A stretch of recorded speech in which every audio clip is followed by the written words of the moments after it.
શ્રી કૃષ્ણાય નમઃ. શ્રી ગોપીજન વલ્લભાય નમઃ. જય શ્રી કૃષ્ણ વૈષ્ણવો, સ્વાગત છે તમારું કેટી કોમરેડ ચેનલમાં. આજના આ અવલૌકિક સત્સંગમાં આપણે આવતીકાલે આવતી સફલા એકાદશીનો સત્સંગ કરીશું. તો ચાલો શ્રી મહાપ્રભુજીનું નામ સ્મરણ કરીને આજના આ અવલૌકિક સત્સંગની શરૂઆત કરીએ. સફલા એકાદશી માગશર વદમાં કૃષ્ણ પક્ષમાં આવે. આ એકાદશીનું મહાત્મ્ય બ્રહ્માંડ પુરાણમાં શ્રી કૃષ્ણ અને મહારાજ યુધિષ્ઠિર વચ્ચેની વાતચીતમાં વર્ણવવામાં આવ્યું છે.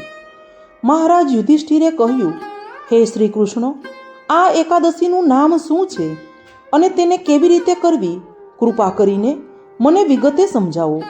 પરબ્રહ્મા પરમાત્મા શ્રી કૃષ્ણે કહ્યું, હે રાજાઓમાં શ્રેષ્ઠ, જેવી રીતે બધા સાપોમાં શ્રેષ્ઠ શેષનાગ છે, પક્ષીઓમાં ગરુડ શ્રેષ્ઠ છે, બધા ત્યાગોમાં ઘોડાનો ત્યાગ શ્રેષ્ઠ છે, નદીઓમાં ગંગા નદી શ્રેષ્ઠ છે, ભગવાન વિષ્ણુ દેવોમાં શ્રેષ્ઠ છે અને માણસ જાતમાં બ્રાહ્મણ શ્રેષ્ઠ છે.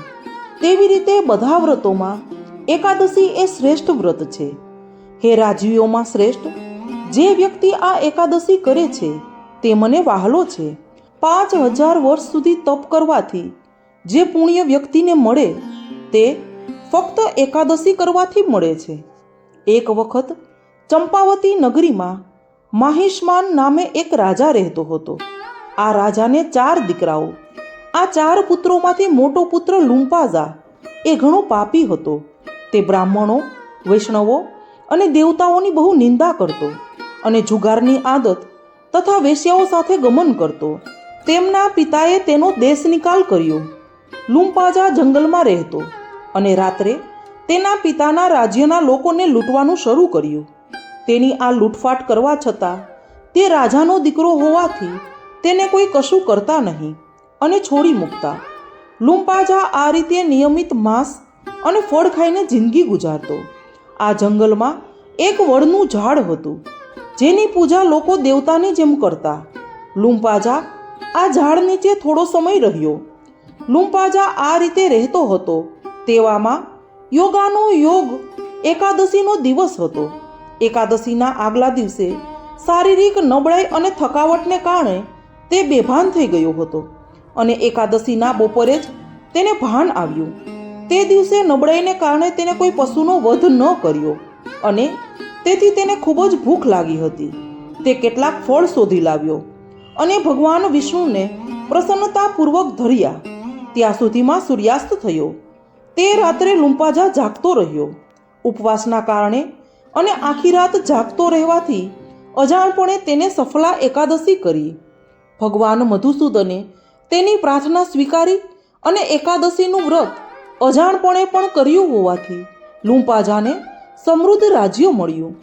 બીજે દિવસે સવારે એક પવિત્ર ઘોડો તેની પાસે આવીને ઊભો રહ્યો.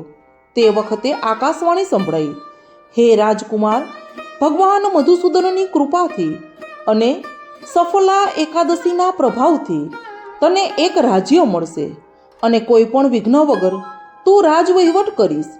તારા પિતા પાસે પાછો જા અને રાજ્ય ભોગવો. આ સૂચના પ્રમાણે લુમ્પાઝા તેના પિતા પાસે પાછો ગયો અને રાજ્યનો વહીવટ સંભાળવાની જવાબદારી સ્વીકારી. આ પછી તેને સુંદર પત્ની મળી અને સારા પુત્રો થયા. આ રીતે લુમ્પાઝા સુખેથી આ રાજ્યનો વહીવટ કરતો. સફલા એકાદશીનું વ્રત કરવાથી વ્યક્તિ જીવનમાં કીર્તિ મેળવે છે અને બીજા જન્મમાં મોક્ષ મળે છે. જેઓ આ એકાદશી કરે છે તેઓ સમૃદ્ધ થાય છે. આ એકાદશી કરવાથી કોઈ પણ વ્યક્તિને અશ્વમેઘ યજ્ઞ કરવા જેટલું ફળ મળે છે. સફલા એકાદશીની પુષ્ટિમાર્ગીય ભાવના અને મહાત્મ્ય જોઈએ. માગશર માસની સખત ઠંડીના દિવસોમાં વ્રજ બાળાઓએ શ્રી કૃષ્ણને પોતાના પતિ તરીકે મેળવવા કાત્યાયની વ્રત કર્યું. માગશર સુદ પૂનમે ચિરહરણ પ્રસંગે વ્રજબાળાઓની ઈચ્છા પરિપૂર્ણ થઈ અને માગશરવદ એકાદશી વ્રત સફળ થયું. તેથી માગશરવદ એકાદશીને સફલા એકાદશી કહેવાય છે. તે દિવસે પ્રભુને સુંદર રસભર્યા ફળોનો ભોગ ભાવનાથી ધરાય છે. વ્રજબાળાઓએ પ્રભુમાં અનન્ય ભાવ રાખ્યો હતો અને તેથી પ્રભુને પ્રાપ્ત કરી તેમના સ્વરૂપાનંદ સિવાય બીજા કશામાં રસ ન હતો.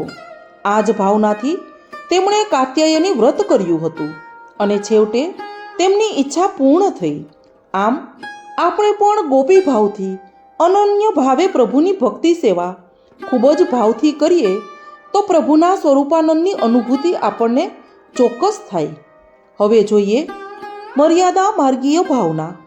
ભગવાન શ્રી કૃષ્ણની કૃપા અને સામર્થ્યથી મહાભારતના યુદ્ધમાં વિજય પ્રાપ્ત કરીને આ એકાદશીના દિવસે અર્જુને પીપળાના વૃક્ષ નીચે વિશ્રામ લઈ શાંતિ, સંતોષ અને સફળતાનો આનંદ માણ્યો હતો. આથી આ એકાદશીને સફલા એકાદશી કહે છે.